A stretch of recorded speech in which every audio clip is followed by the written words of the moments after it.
Selamat malam semuanya, nama saya Yati, NPM saya 2241259. Di video kali ini saya akan menjelaskan rangkuman antara karma dan kelahiran kembali.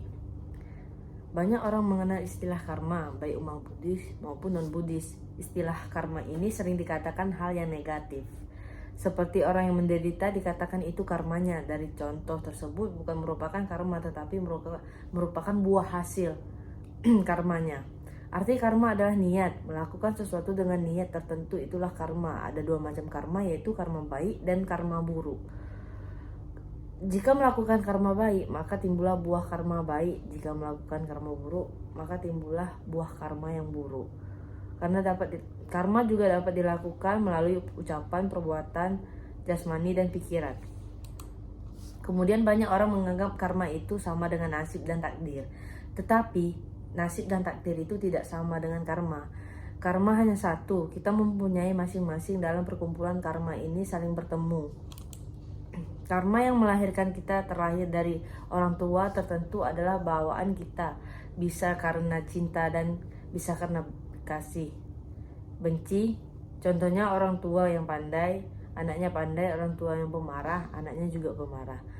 Kemudian ada yang karma yang mendukung. Contohnya orang tua pintar, anaknya pintar, dan penampilan ganteng atau cantik. Penampilan tersebut merupakan hal yang mendukung. Kemudian ada karma yang mengurangi. Contohnya lahir di keluarga yang pintar, penampilan yang bagus, tetapi perilakunya buruk. Perilaku tersebut adalah hal yang mengurangi. Kemudian ada karma yang memotong. Contohnya dulunya berbagai sering melakukan perbuatan yang buruk menjadi menderita, begitu sebaliknya. Jangan sembarangan melakukan kejahatan, sekalipun dengan pikiran kejahatan dalam ucapan dan perbuatan jasmani lebih mudah dihindari. Karena pikiran adalah pelopor segala yang merupakan dasar dari ucapan dan perbuatan.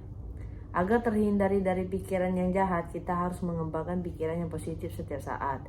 Salah satu adalah dengan cara mengisi kata-kata yang baik seperti semoga semua makhluk hidup berbahagia. Kita bisa mengubah karma kita. Karena karma dan pengaruh dalam kehidupan kita artinya perbuatan yang kita lakukan dengan ucapan, perbuatan, pikiran, dan mengubah jalan hidup kita. Kita yang membuat karmanya sendiri. Jika kita bisa mengatasi perbuatan buruk dan melakukan perbuatan baik, maka kita akan mendapatkan kebahagiaan. Dari yang menderita menjadi kurang penderitaannya, dari kebahagiaan menjadi lebih berbahagia. Berbuat kebajikan sebanyak-banyaknya, kebahagiaan menjadi milik kita. Karma berasal dari kata kar, artinya perbuatan. Dalam agama Buddha, perbuatan itu harus didasari oleh niat atau kehendak. Itulah karma. Jika perbuatan tidak didasari oleh niat atau kehendak, tidak bisa dikatakan karma. Karena tanpa disengaja, karma dapat dilakukan melalui pikiran, ucapan, dan perbuatan jasmani.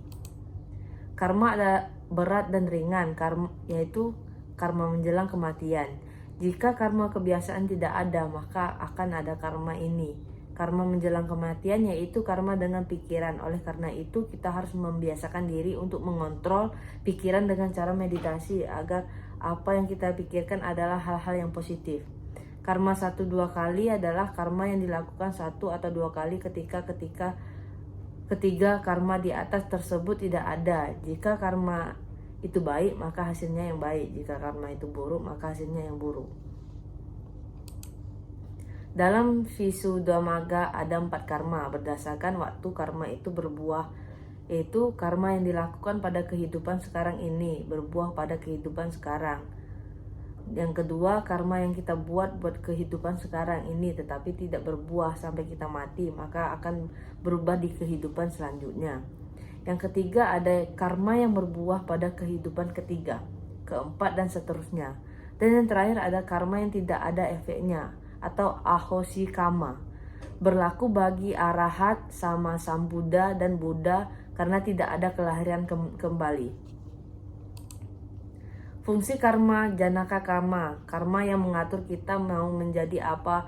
Oleh karena itu, kita harus berbuat baik dan mencegah perbuatan buruk, memperkuat atau memperlemah keadaan. Kemudian ada 2 karma penghancur yang jelek, biasanya berfungsi memotong kita.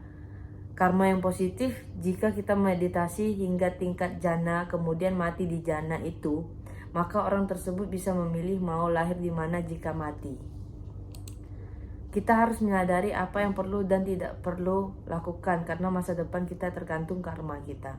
Sekian dari rangkuman saya ucapkan terima kasih. Namo Buddhaya.